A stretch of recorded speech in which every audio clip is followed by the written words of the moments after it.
Hello everyone, welcome to our channel. ఈరోజు కథ నా హిట్లర్ మొగుడు. అసలు ఫ్యాక్షన్ ఆఫ్ సెకండ్స్లో జరిగింది. ఆమె మెదడుకు చేరడానికి సమయం పడితే ఆ లోపు ఆదిత్య సామాన్యాన్ని లిఫ్ట్ చేసి ఆ బాక్సెస్ మధ్య నుంచి బయటికి తెచ్చి కిందకి దించే క్రమంలో సామాన్య నడు నొక్కితే కానీ బయటికి రాదు పాప షాక్ నుంచి. సామాన్య ఎక్స్ప్రెషన్కి ఆదిత్యలో సన్నటి నవ్వు పూసి అంతలోనే సీరియస్గా మార్చి మొహాన్ని పక్కకు తిప్పి చూస్తాడు. దూరంలో ఉన్న ఆదర్శిని ఎప్పటి నుంచి చూస్తున్నాడో మరి సామాన్యాన్ని కన్ను కొట్టడం మరిచి మరీ చూస్తూ ఉంటాడు. ఆదిత్య విజయ్తో మాట్లాడుతూ ఆదర్శిని చూసి కన్నులు ముడేసి సామాన్య మీద ఉన్న ఆదర్శ్ చూపు నచ్చక డైరెక్ట్గా సామాన్య దగ్గరికి వెళ్ళిపోతాడు తన పిల్ల అని చూపడానికి. ఆదిత్యాన్ని చూసిన సామాన్య కళ్ళలో స్పార్క్ వస్తే ఆ స్పార్క్కి తను తను ఉదయం ఉన్న ఫోర్స్ గుర్తొచ్చి ఆదిత్య బుర్రలో ఒకటి మెదిలి సామాన్యకి తెలియకుండా తన కాలు అడ్డుపెట్టి పడేలా చేసి సామాన్యాన్ని పట్టుకున్నట్టు పట్టుకుని తన సైడ్కి పడతాడు. సామాన్యకి అన్నీ అర్థం అయ్యేలోపు కిస్ చేసి పైకి తీసుకొని వచ్చి నడుం ప్రెస్ చేసి స్పృహలోకి తెస్తాడు ఆదిత్య. ఆదిత్యాన్ని చూసిన దేవిక, అన్నయ్య ఎప్పుడొచ్చావు? ఇప్పుడేమ్మా, అయినా చెప్పి కదా రావాల్సింది. సడన్గా కనపడకుండా ఉంటే అందరూ ఎంత కంగారు పడతారో ఆలోచించావా అని నార్మల్గా చిన్నగా అన్న వాయిస్లో సీరియస్ తెలుస్తుంటే దేవిక చిన్నబుచ్చుకొని సారీ అన్నయ్య అంటుంటే దేవిక నొచ్చుకుంటుంది అని సామాన్య, ఆదిత్య గారు, దేవికాది తప్పేం లేదు అండి, నేను తీసుకుని వచ్చాను, చిన్నపిల్ల తననేం అనకండి అని ఆదిత్యాని ప్లీజింగ్గా చూస్తూ అడుగుతుంది. తప్పు తన మీద వేసుకొని, అన్నయ్య వదిన ఏం తీసుకొని రాలేదు, నేనే తీసుకొని వచ్చా. కాదండి. ఏంటి ఆడపడుచు సపోర్టా? కాదు, నాది కదా తప్పు, తన్ని ఎందుకు అరుస్తారు అని. నేను అన్నది తననే కాదు నిన్ను కూడా. తను కాదు కానీ నీ బుద్ధి ఎక్కడికి పోయింది, చెప్పి రావాలి కదా. అయినా చిన్నపిల్లవా ఆడటానికి అని వాయిస్ రైజ్ చేసేసరికి సామాన్యకి ఎందుకో కళ్ళల్లో నీళ్లు తిరిగేస్తాయి. అంతే కదా, మనకి ఇష్టమైన వాళ్ళు కోపంగా ఒక్క చూపు చూసినా మన మనసు కళ్ళు రెండూ తట్టుకోలేవు కదా. మరి నీ చెల్లి ఏమైనా చిన్నపిల్లనా బావా అంటూ మధ్యలో దూరతాడు విజయ్. సామాన్య కళ్ళల్లో నీళ్లు చూసి సీరియస్ లుక్ ఇస్తారు అన్న చెల్లెళ్ళు. ఇద్దరి వంక చూసి తల పక్కకి తిప్పేస్తాడు. రే విజయ్గా నోరు మూసుకో, బావకి దొరికితే ఇత్తడే. ఆదిత్య సామాన్య వైపు చూసి తన కళ్ళల్లో నీళ్ళని చూసి సీరియస్గా ఒక లుక్ తనకిచ్చి అయిందా ఆటం అని దేవికాని అడుగుతాడు నార్మల్గా. అన్నయ్య కొంచెం సేపు ప్లీజ్ అని క్యూట్ ఫేస్ పెట్టి ఐస్ చేస్తుంది ఆదిత్యాని దేవిక. చెల్లెలంటే ప్రాణం కదా, ఎందుకు వద్దంటాడు. సరే అని నువ్వు ఉంటావా అని సీరియస్గా సామాన్య వైపు చూస్తే ఏం మాట్లాడకుండా తల అడ్డంగా ఊపుతుంది. బావా, నువ్వు నా చెల్లిని ఏడిపిస్తున్నావు, నేను నీకు ఇవ్వను నా చెల్లిని. ఆహా, అచ్చా, అదే మాట, నీ చెల్లిని చెప్పమను బామ్మర్ది, ఇప్పుడే వదిలేసి వెళ్ళిపోతా. ఆదిత్య వైపు చురుగ్గా చూస్తుంది సామాన్య. ఆ చూపుకి ఆదిత్యలో సాటిస్ఫైడ్ స్మైల్ వస్తుంది. సామాన్య, చెప్పరా వీళ్ళతో మనకొద్దు అంటుంటే ఒకసారి అటు దేవిక కాలు తొక్కితే ఇటు సామాన్య విజయ్ జబ్బ మీద దెబ్బలేస్తుంది. అమ్మా. సామాన్య దేవిక సీరియస్గా చూస్తారు. సామాన్య ఆదిత్య నుండి విజయ్ని సీరియస్గా చూసి ముందుకు వెళ్తుంటే చేయి పట్టుకుని ఆపేస్తాడు ఆదిత్య. కదలదు, వెనకకి తిరగదు సామాన్య. బామర్ది, నీ చెల్లికి అలకలు కూడా ఉన్నాయా? మనిషిని బట్టి బావా అని భుజాలు ఎగరేస్తాడు. అయితే ఏం చెయ్యాలో? నువ్వే ఏం చేయాలో నాకేం తెలుసు బావా. హా, సర్లే, నువ్వు దేవికాతో ఉండి వచ్చినప్పుడు తీసుకొని రా. హా, నేనేమైనా బాడీగార్డ్నా నీ చెల్లికి? అవును, నువ్వే తన బాడీగార్డ్వి అని స్ట్రెస్ చేసి మరీ చెప్తాడు. నోరు మూసుకొని చూసుకో, తేడా వచ్చిందా తాట తీస్తా. ఆదిత్య మాటల్లో ఒక ఇంటెన్సిటీ తెలుస్తుంటే విజయ్కి గుడకలు పడితే ఆదిత్యలో కన్నింగ్ కార్నర్ స్మైల్ వస్తుంది. ఆదిత్య స్మైల్కి విజయ్ గుండెల మీద చేయి వేసుకుంటే ఆదిత్య నవ్వుతూ సామాన్యాన్ని తీసుకుని వెళ్తాడు అక్కడి నుంచి. రేయ్ విజ్జు, రారా ఆడుకుందాం. ఎహే ఉండవే, నీ గోల నీదే. అక్కడి నీ అన్నగాడి స్మైల్కి నా గుండె దడదడం అంటుంది. ఎందుకురా, వాడికి మన గురించి తెలిసిందేమో అని కొడుతుందే అని బిక్కమొహం వేస్తే తెలిసిందంటావా అని గోళ్ళు కొరికేస్తుంది. ఏంటే ఈ హ్యాబిట్? అబ్బా ఆగరా, అన్నయ్యకి తెలుసునని నీకెలా తెలుసు? వాడి మాటల్లో ఇంటెన్సిటీ అలా ఉంది.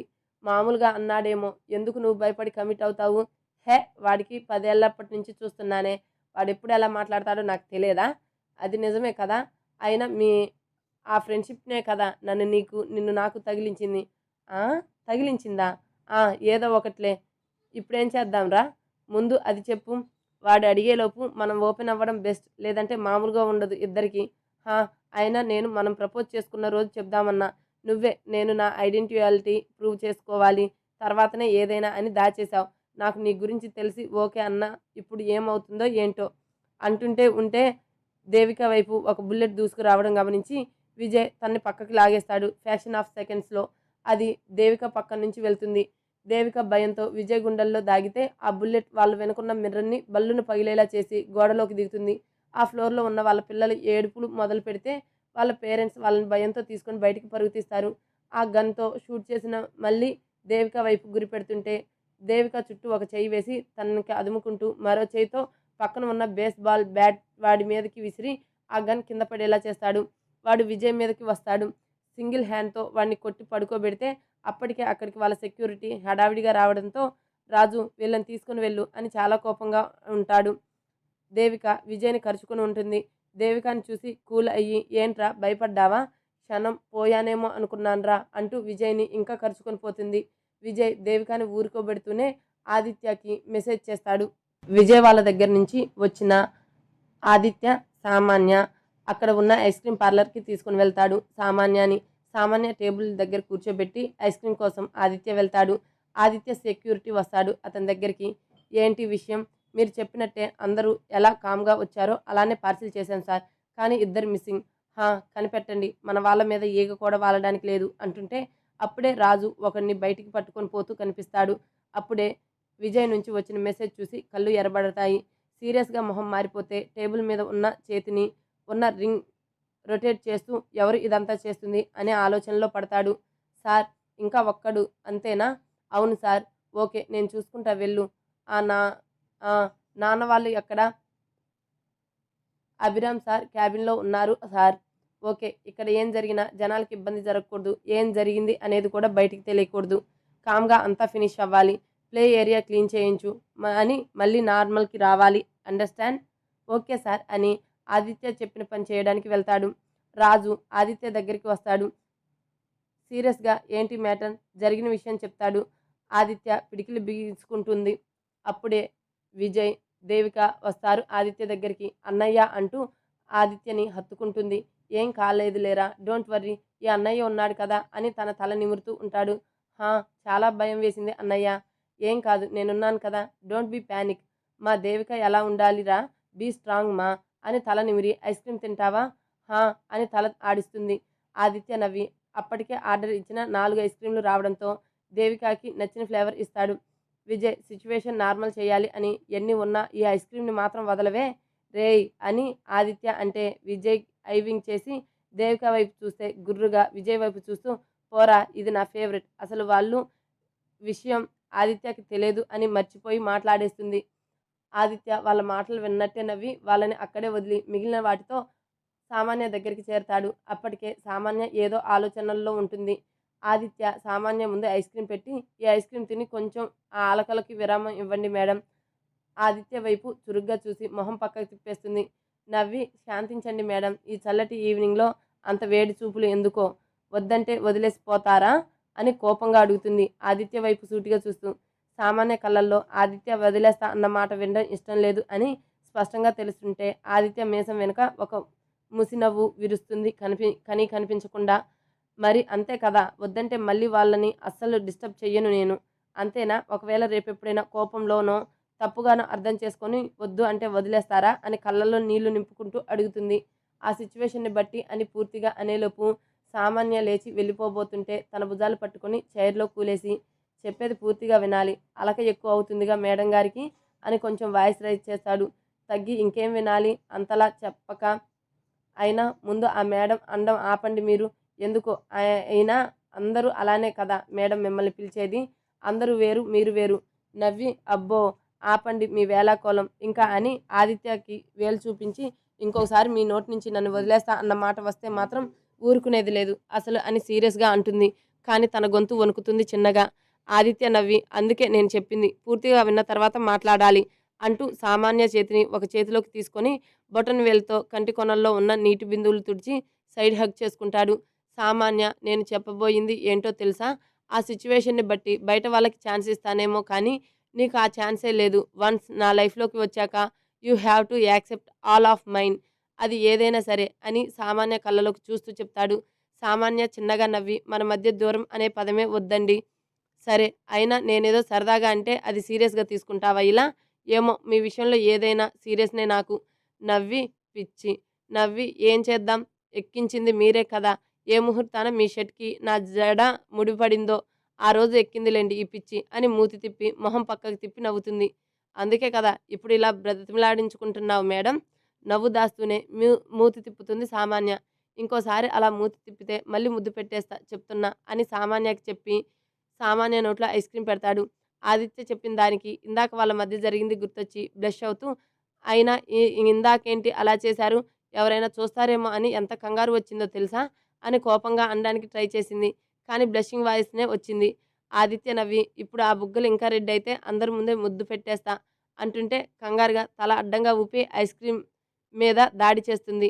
సామాన్యాన్ని చూసి నవ్వి తన చేతికి అందుబాటులో ఉన్న నడుం చిన్నగా గిల్లి పాపకి చల్లటి ఐస్ క్రీమ్ కూడా గొంతులో వేడిగా అయ్యేలా చేసేస్తాడు ఆదిత్య. ఏంటి వదిన ఐస్ క్రీమ్ బాగా ఎంజాయ్ చేస్తున్నావా? అంటూ దేవిక సామాన్య ఎదురుగా కూర్చుంటూ ఉంటుంది. ఒక నవ్వు నవ్వి బాగా అని ఫేక్ స్మైల్ ఇచ్చి ఓరగా ఆదిత్యాన్ని ఒక చూపు చూస్తుంది. ఏంటి వదిన అన్నయ్యని అలా చూస్తున్నావు అని నవ్వుతూ కళ్ళెగరేస్తుంది దేవిక. ఆ నవ్వి ఏం లేదులే తిను అని ఆదిత్య వైపు చూడకుండా తన ఐస్ క్రీమ్ తినేసి ఫోన్లో బిజీగా ఉన్న ఆదిత్యది కూడా తీసేసుకుంది సామాన్య కావాలనే. అది గమనిస్తున్న ఆదిత్య నవ్వుకొని సామాన్య ఐస్ క్రీమ్ నోట్లో పెట్టుకుంటుంటే క్షణాల్లో ఎవ్వరూ చూడకుండా ఆ స్పూన్ ఆదిత్య నోట్లోకి చేరుతుంది. సామాన్య కళ్ళు పత్తికాయల్లా పెద్దవి చేసి మరీ ఐస్ క్రీమ్ వంక ఆదిత్య వంక మార్చి మార్చి చూసి గుటకలు వేస్తుంది. ఆదిత్య మాత్రం ఫోన్లో నుంచి తల తిప్పకుండా సైట్ కొట్టింది చాలు గాని తిను అని సామాన్యకి మాత్రమే వినపడేలా అంటాడు. ఇది మీదే మళ్ళీ ఎక్కడ ఐస్ క్రీమ్ అందరి ముందు అలా తీసుకుంటాడేమో అని భయమేసి. అయితే చెయ్యి ఖాళీ లేదు తినిపించు. ఏమనుకుందో కానీ దేవిక, విజయ్ వాళ్ళని చూసి వాళ్ళు వాళ్ళ ఐస్ క్రీమ్ తినడంలో బిజీ అయితే ఒక్కసారి ఆదిత్యకి నోటి దగ్గర స్పూన్ పెడుతుంది.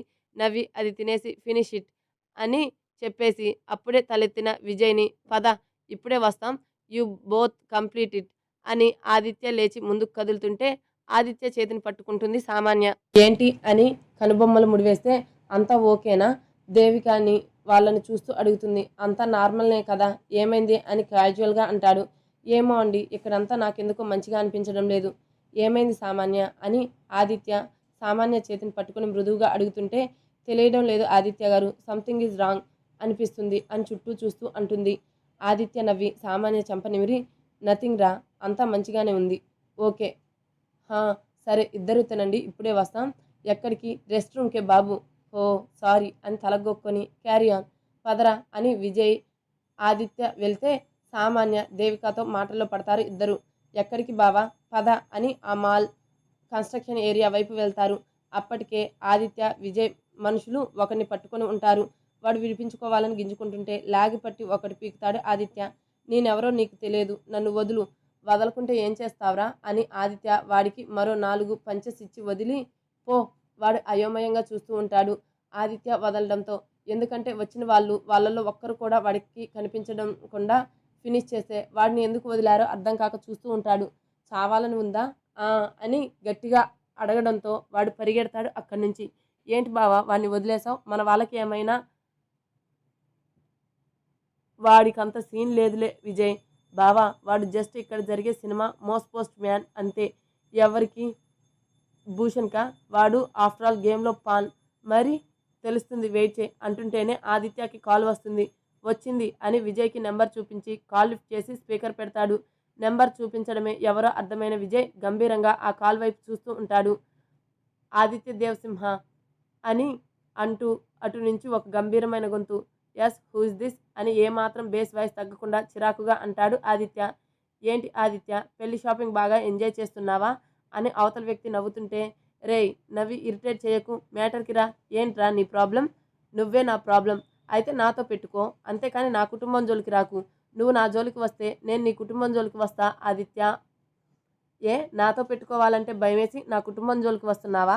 ఆడంగి వెధవలా. ఆదిత్య కోపంతో ఊగిపోతూ వస్తుంది అవతల వ్యక్తి గొంతు. అరవకు. నాకు ఈ అరుపులంటే చిరాకు. అయినా ఏంట్రా నీ బాధ? నువ్వు చేసేది తప్పుడు పనే కాక మళ్ళీ నాకే వార్నింగ్ ఇస్తావా? వెధవ. అతని కన్నా ఆదిత్య వాయిస్ డబల్ సీరియస్గా వస్తుంది. నన్ను రెచ్చగొట్టకు ఆదిత్య. ఏం చేస్తావురా? వెంట్రుకు కూడా పీకలేవు. అయినా నా దారిలో నేను వెళ్తుంటే అడ్డొచ్చింది నువ్వు. ఎదురొచ్చి మరీ రెచ్చగొడుతుంటే చేతులు కట్టుకొని కూర్చుంటా అనుకున్నావా? తొక్కి నార తీస్తా నా కొడక. నీకు ఇదే నా లాస్ట్ వార్నింగ్. నా ఫ్యామిలీ జోలికి రావద్దు. వస్తే నెక్స్ట్ టార్గెట్ నీ కలల్లో empire. Don't touch my family and don't come on my way. Aditya మాటలకి మరింత రెచ్చిపోయిన అతను, ఆదిత్య, మన మధ్య వార్ స్టార్ట్ చేయకు. ఈ సత్తార్తో వార్కి దిగకు, చచ్చిపోతావు. దిగితే కదరా తెలిసేది. వద్దు ఆదిత్య, నా మాట విని నా దారిలోకి రాకు ఆదిత్య. వి రూల్ దిస్ వరల్డ్. రేయ్ లఫుట్గా, నీకు ఆ రోజే చెప్పా, ఇలా మళ్ళీ నా జోలికి వస్తే నీ సామ్రాజ్యాన్ని పేకమేడలా కూల్చేస్తాను అని. వెన్లా నా కుటుంబాన్ని టచ్ చేయాలని చూసావు. ఇప్పుడు పెడుతున్నాన్రా నీ count down. Be ready for it అని చెప్తుంటే ఫోన్లో నుండి పేలుడు శబ్దం వినిపిస్తే ఆదిత్య మొహంలో ఒక side smile. Count down start from now అని కాల్ ఎండ్ చేస్తాడు. దుబాయ్లో ఉన్న సత్తార్ ఇంటికి కొంచెం దూరంలో ఆయిల్ రిఫైనరీ బ్లాస్ట్ అయిన సౌండ్ అది. అది చూసిన సత్తార్ ఆదిత్య అని గట్టిగా అరుస్తాడు. ఇక్కడ కాల్ కట్ చేసి ముందుకు కదిలిన ఆదిత్య, అతని వెనక విజయ్. బావా, వాడి ఫ్యాక్టరీకి ఎప్పుడు పెట్టా స్పాటు? వాడు నా కంపెనీలో అడుగు పెట్టాలి అనుకున్న రోజే. నువ్వు కేక బావా, నీకు కావాల్సిన వాడినే నీ దగ్గరికి వచ్చేలా చేసుకుంటావు. మరి ఇప్పుడు పెళ్లి మధ్యలో ఈ గొడవ? వాడు నా గురించి ఆలోచించే తీరిక లేదు బామ్మర్ది. ఏం చేసావు బావా? తెలుస్తుందిలే అంటూ సామాన్య, దేవిక దగ్గరికి వెళ్తారు. అప్పటికే అభిరామ్ గారు, అరుణ్, సామాన్య, దేవిక నవ్వుతూ మాటల్లో పడి ఉంటారు. మీ మాటలు అయితే షాపింగ్ కంప్లీట్ చేసేది ఏమైనా ఉందా? చూడండి మామయ్య, ఆయన కోసం చూస్తుంటే మనం ఏది లేట్ చేసినట్టుగా మాట్లాడుతున్నారు అని ఆదిత్య మీద అరుణ్ గారికి కంప్లైంట్ చేస్తుంది సామాన్య. అవునరా, నువ్వు లేట్ చేసి నా కోడలు పిల్లన అంటున్నావేం? అబ్బో, కోడలు పార్టీనా? ఎస్, మేమంతా వదిన పార్టీనే అన్నయ్య. వదినని ఏమైనా అంటే ఒప్పుకునేదే లే. అయితే నన్ను ఒంటరిని చేస్తున్నారా అందరూ? మీరు ఒంటరి ఎందుకు అవుతారు? నేనే మీ దాన్ని అయినప్పుడు నా మీద చూపించే ప్రేమ అభిమానం మీది కదా అని. అవి వచ్చింది మీ వల్ల కదా అని కళ్ళల్లో అమితమైన ప్రేమతో ఆదిత్య వైపు చూస్తుంది. ఆదిత్య నవ్వి, షాపింగ్ సంగతి ఏంటి మరి? మా అందరిది అయింది అన్నయ్య, నీది వదినదే షాపింగ్ బ్యాలెన్స్. అవునా, సరే సామాన్య, పద వెళ్దాం. మీరు ఇంటికి వెళ్ళండి, అయితే నేను సామాన్య వచ్చేస్తాం. మిగిలిన వాళ్ళు కూడా వాళ్ళకి స్పేస్ ఇవ్వాలని ఓకే అని వాళ్ళు ఇంటికి వెళ్తారు. సామాన్య పద ఆదిత్య వెనకే నడుస్తుంది. ఏంటి మేడం, దేవికాకి సెలెక్ట్ చేశారు, మరి మీకేమైంది? ఏమో మరి, నచ్చిన వాళ్ళు పక్కన లేక అవి నచ్చలా అని పెదవి విరుస్తుంది. ఇప్పుడు పెదవి విరుపు ఎందుకు కానీ, పద సెలెక్ట్ చేద్దాం. అయినా ఒక్క సెలెక్షన్తో అవ్వదు కదా, దానికి చాలా మేక్ ఓవర్స్ ఉంటాయి కదా. సెలెక్ట్ చేయండి, దాని మేక్ ఓవర్ డిజైనింగ్ నేను చూసుకుంటాను. నవ్వి పద. అలా సామాన్య కోసం ప్రతి ఈవెంట్ శారీస్ ఆదిత్యని సెలెక్ట్ చేస్తాడు. సామాన్యకి నచ్చేలాగా ఇంకా ఆదిత్యకి సామాన్య సెలెక్ట్ చేస్తుంది. అలా ఇంకా జ్యువెలరీ ప్రతిదీ తీసుకొని బయలుదేరతారు ఇద్దరు. మాల్లో సామాన్య కళ్ళల్లో ఆదిత్యని చూడగానే వచ్చిన మెరుపుకి ఆదర్శకి మనసులో మెలిపెట్టినట్టు అనిపిస్తుంది. చిన్నప్పుడు తన తల్లి అన్న మాటలు గుర్తు చేస్తాయి. నాన్న, నిన్ను కోరి వచ్చిన వాళ్ళని ఎప్పటికీ వదలకు. అలాగే నిన్ను కాకుండా మరొకరిని ఇష్టపడే వాళ్ళను నువ్వు ఎంత బ్రతిమలాడి భయపెట్టి నీ దగ్గర ఉంచుకున్నా అది నీ దగ్గర ఉండదు. ఒకవేళ ఉన్న సుఖం సంతోషం ఉండవు అన్న ఆదర్శ అమ్మ మాటలు ఆ సముద్ర తీరంలో అల్లరి శబ్దాలతో పాటుగా ఆదర్శ చెవుల్లో మారుమోగుతూ ఉంటాయి. ఆ మాటలు అక్కడే ఆ సముద్రపు తీరాన నిలబడిపోతాడు ఆదర్శ్. అది కాస్త సాయంత్రం నుంచి చిమ్మ చీకటిగా మారింది కూడా తెలియలేదు అతనికి. జానకి షాపింగ్కి వెళ్ళాలి, ఆదిత్యకి ఎదురుపడాలి అని మాల్కి వెళ్తుంది. అక్కడ తండ్రి అన్న గుర్తుపడితే అనుమానం వస్తుంది అని మొహానికి స్కార్ఫ్ చుడుతుంది. అలా ప్లే ఏరియాకి వెళ్తే అక్కడ ఆదిత్య కావాలని సామాన్య మీద పడడం, ఇద్దరు బాల్స్లో పడడం, ఆదిత్య సామాన్యాన్ని కిస్ చేయడం అన్నీ జానకి కంట్లో పడి రగిలిపోతూ ఉంటుంది. కోపంతో పక్కన గాజు అద్దం పగలగొట్టి చేతికి గాయం కూడా చేసుకుంటుంది జానకి. ఆ కోపంలో అక్కడ ఉండలేక ఇంటికి వెళ్ళి పిచ్చిదానిలా తన రూమ్లో హాల్లో వస్తువులన్నింటినీ పగలగొట్టేస్తుంది. నిన్నటి నుంచి కూతురి ప్రవర్తనకి విసిగెత్తిపోయిన జమున కూతురి చెంపలు వాయిస్తుంది. అమ్మ నోర్మి, అసలు కొట్టాల్సింది నిన్ను కాదే, నన్ను నేను కొట్టుకోవాలి. అసలు నేను నీకు దాని మీద అసూయని నేర్పకుంటే ఈరోజు నా కూతురు ఇలా ఉండేది కాదు కదా. ఎందుకే ఇలా మొండిగా ఉన్నావు? వాళ్ళిద్దరూ ఇష్టపడుతున్నారు, పెళ్లి చేసుకుంటున్నారు, మధ్యలో ఎందుకు? నీకు వదిలేవే. వాళ్ళ మధ్యలోకి వెళ్ళి ఆ ఆదిత్యకి ఉంచుకున్న దానివి అవుతావా? కోపంగా జానకి మీద అరుస్తుంటే, నువ్వు నాన్నకి అలా అయ్యావా అమ్మా? జమున అడుగులు 2 అడుగులు వెనక్కి పడతాయి. మాట్లాడవే. నువ్వు ప్రేమించిన నాన్నని వదలనప్పుడు సామాన్య అమ్మని పెళ్లి చేసుకున్నాడు. ఇంటికి తీసుకొచ్చినా కూడా డాడీ మీద ఇష్టం పోక పెళ్లి కాకుండానే డాడీతో కలవలేదా? అన్నయ్యని కనలేదా అని కూతురు అలా అంటుంటే జమునకి తల తిరిగినట్టు అయ్యి భూమిలోకి కూరుకుపోతున్నట్టు అనిపిస్తుంది. తన గురించి ఆ విషయం ఎప్పటికీ తన బిడ్డలకి తెలియకూడదు అనుకుంది. కానీ ఈరోజు జానకి తనని దెప్పి పొడుస్తూ మాట్లాడుతుంటే చెంప మీద కొట్టినట్టు అనిపిస్తుంది. జానకి, ఏం మాట్లాడుతున్నావే? నిజాలు నాన్నమ్మ, అందులో నీకు వాటా ఉందిగా. అప్పుడు ఆవిడని నాన్న నుంచి విడదీశావు కదా, ఇప్పుడు ఆవిడ కూతుర్ని కూడా నాకు కావాల్సిన వాడి నుంచి తప్పించు. ఆవిడకి కూడా చెంప మీద కొట్టినట్టు తగులుతుంది ఆ మాట. ఏమ్మా ఆగిపోయావే, కొట్టు. ఆ రోజు నువ్వు చేసింది కరెక్ట్ అయితే ఈరోజు నేను చేసింది కరెక్టు. నా దారికి అడ్డు రాకు. ఈరోజు నాది తప్పైతే నువ్వు చేసింది కూడా తప్పే. నాన్నని వదిలే మరి అని తల్లికి ఏమాత్రం తగ్గకుండా మొహం మీద కొట్టినట్టు అంటుంటే జమునకి 26 ఏళ్ల క్రితం జీవితం కళ్ళ ముందు కదులుతుంటే మొదట గుర్తొచ్చింది సామాన్య తల్లి. తర్వాత సామాన్యాన్ని తను చేదరించుకోవడం, తనకి ఏ ప్రేమ ఇవ్వపోవడం గుర్తొస్తుంది. తను చేసింది తప్పే. ఒక మనిషి మీద నిందలు వేసి కడుపుతో ఉన్నది కూడా చూడకుండా వెళ్ళగొట్టింది. దర్జాగా భార్యగా ఉండాల్సిన తన్ని బజారు మనిషి అనేలా చేసింది. సిరుల మధ్య ప్రేమ ఆప్యాయతల మధ్య పెరగాల్సిన సామాన్యాన్ని కష్టాల్లో పెరిగేలా చేసింది. తన తండ్రిగా అభిరామ్ని సర్టిఫికెట్లో తప్పించి దగ్గరికి తీసుకున్న రోజులు కూడా లేకుండా చేసింది. అన్నీ గుర్తొస్తుంటే కళ్ళల్లో నీళ్లు తిరుగుతూ సత్తువ లేకుండా పోతుంది ఒంట్లో జమునకి. జమున పడిపోతున్న ఆఖరి క్షణంలో వచ్చి పట్టుకుంటాడు అభిరామ్. జమునాని పట్టుకునే జానకి ఏంటిది అని సీరియస్గా అరుస్తాడు. నిజాలు కొట్టడానికి చేతిని లేపిన అభిరామ్ని నీరసంలో అడ్డుకుంటుంది జమున. వద్దు బావా అని అంటూ కళ్ళు మూతలు పడుతుంటే అంటుంది జమునాని జాగ్రత్తగా పట్టుకొని, చూడు జానకి, ఇప్పుడు నువ్వు అన్న ప్రతి మాట నిజమే. కానీ మీ అమ్మది నిజమైన ప్రేమ కాబట్టి ఈరోజు ఇక్కడ ఉన్నాం మేము. కానీ నీది ప్రేమ కాదు, సామాన్యం మీద అక్కసు. అది నీకు తెలుసు. అలా వెళ్తే నువ్వు కోరుకునేది ఎప్పటికీ దక్కదు అని కఠినంగా చెప్పి జమునాని తీసుకొని వాళ్ళ రూమ్కి వెళ్ళిపోతాడు. అభిరామ్ అన్న మాట మీ అమ్మది నిజమైన ప్రేమ అది స్పృహ తప్పుతున్న జమున చెవిలో చేరడంతో మూసిన కళ్ళలో నుంచి కన్నీరు బయటికి వస్తుంది. సామాన్య వాళ్ళు షాపింగ్ చేస్తారు అని ఇంటికి బయలుదేరిన అభిరామ్కి మూర్తి నుంచి ఫోన్ వస్తుంది జానకి చేస్తున్న పని గురించి. ఇంకా జానకికి బుద్ధి చెప్పాలి అని ఇంటికి వస్తారు. కానీ జానకి అంటున్న మాటలతో గుమ్మంలో ఆగిపోతాడు. ఆయనకి 2 భార్యల ప్రేమ కనిపిస్తుంది.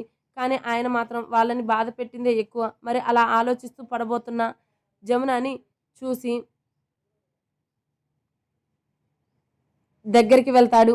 అభిరామ్ జమునని తీసుకుని వెళ్ళిన తర్వాత జానకి తండ్రి మీద వస్తున్న కోపాన్ని వస్తువుల మీద చూపిస్తుంటే అప్పటిదాకా ఆలోచనలో ఉన్న తన నాయనమ్మ తాతయ్య ఆ శబ్దాలకు బయటపడి జానకి ఆగవే, ఎందుకు ఇలా పిచ్చి పట్టిన దానిలా ప్రవర్తిస్తున్నావు అని అడ్డుకుంటుంటే ఆవిడని నెట్టేస్తుంది.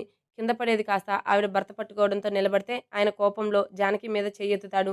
ఓ నీ కొడుకు కోళ్ళే అనుకున్నా, నీకు నా మీద కోపం వస్తుందా? కొడతావా తాతయ్య? కొట్టు, మీ అందరికీ దాని పిచ్చి పట్టింది. ఈరోజు నన్ను ఇక్కడ ఇంత బాధపడుతూ అది సంతోషంగా ఉంటుందా?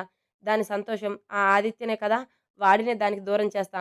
అప్పుడు అది కుళ్ళి కుళ్ళి ఏడుస్తూ చచ్చేలా చేయకపోతే నేను జానకినే కాను అని శబదాలు చేసి అక్కడి నుంచి ఇంటికి నుంచి కారు తీసుకొని వెళ్ళిపోతూ వాళ్ళకి జానకి పిచ్చితనంతో ఇంకెంత మూర్ఖత్వానికి మారుతుందో, ఏ ప్రమాదాలు సృష్టిస్తుందో, ఎక్కడ తన ప్రాణాల మీదకి తెచ్చుకుంటుంది అని వాళ్ళ గుండెల్లో ఆందోళనలో మొదలవుతుంది.